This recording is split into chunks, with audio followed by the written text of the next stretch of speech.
He didn't like it, so he moved his men out in front of us, and he formed that big V that I told you about. The left flank of the V was anchored at Devil's Den. Now you can see the rocks very clearly right there where the road curves around. And Sickles put men along that tree-lined ridge over there, about 500 yards in front of it. That's part of his line right there. The right flank of his V was way out there close to the red barn with the white spires, out there along the Emmitsburg Road. And of course the point on the V was at the peach orchard. The orchard's out there about 3/4 of a mile in that direction. You can't see it from right here. But that's Sickles' position, and he's not supposed to be out there. Now look at how this hill, look at how it dominates the Union line up there to your right. Well, when he was heading out to the orchard, General Meade sent somebody up here to check out this hill. And he sent the chief engineer of the Army. His name was General Gouverneur Warren. And he's got a statue up there to your right, standing on that boulder up there. Now General Warren, he rode up here with 3 of his own staff officers. These are some smart young guys. One of them built a bridge in Brooklyn 20 years later. His name was Washington Roebler. He's up here with Warren. So Warren gets up here with these 3 staff officers, and the first thing he sees, there's nobody up here to defend the hill. Then he looked across the valley into that dark tree line, and he sees sunlight gleaming off of bayonets and rifle barrels over there. And he realized there's a big problem. The enemy's over in the tree line getting ready to attack, and Sickles is out of position out here in front of you, and there's nobody here up on the hill. So General Warren sent 2 of those staff officers down the hill to notify Meade and to find some help. And they went galloping down on horseback. And by that time, General Meade was starting to feed men out to help Sickles out. It was a brigade of 4 regiments was intercepted down in the valley there as they were heading out. And that brigade was led by a lawyer. He was only 26 years old. He was from Erie, Pennsylvania.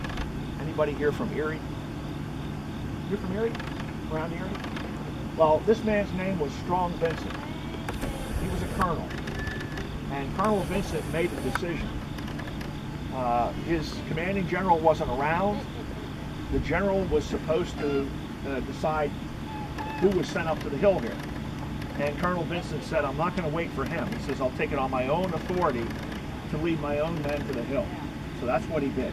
He brought his men up around the back of the hill through those woods, and he lined them up right over here to my right on the southern slope. And about 5 minutes later, the Confederates came out of those woods there and attacked this hill. So Colonel Vincent beat them to the hill about 5 minutes because he made that decision. And he gets a high school in Erie named after him because he did it.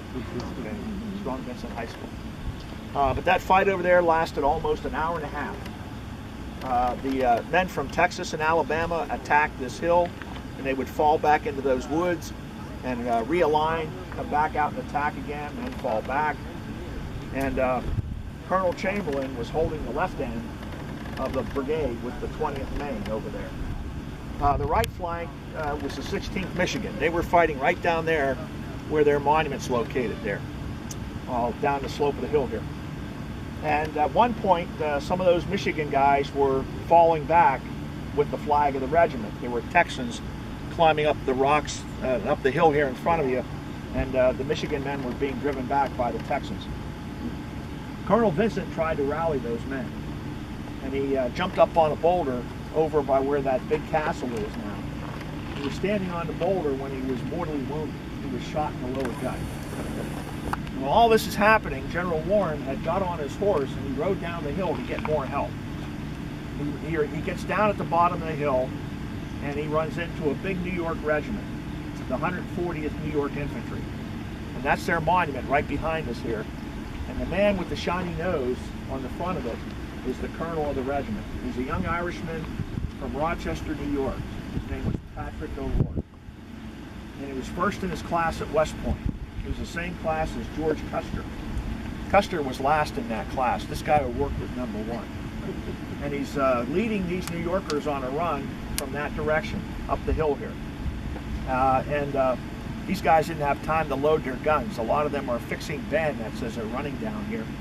And this is where they wind up, right where you're standing. And they began to drive the Confederates back down the hill, down here in front of you. They go racing down the hill here, O'Rourke jumped up on that rock right here in front of us, and he was standing there when he was shot in the throat and killed immediately on the rock. But his New Yorkers helped drive back the Confederates, and they helped save the hill here, just like the guys from Maine did on the other end. So the Confederates never took this hill, thanks to General Warren and Colonel Vincent, and all these other men who fought with them here.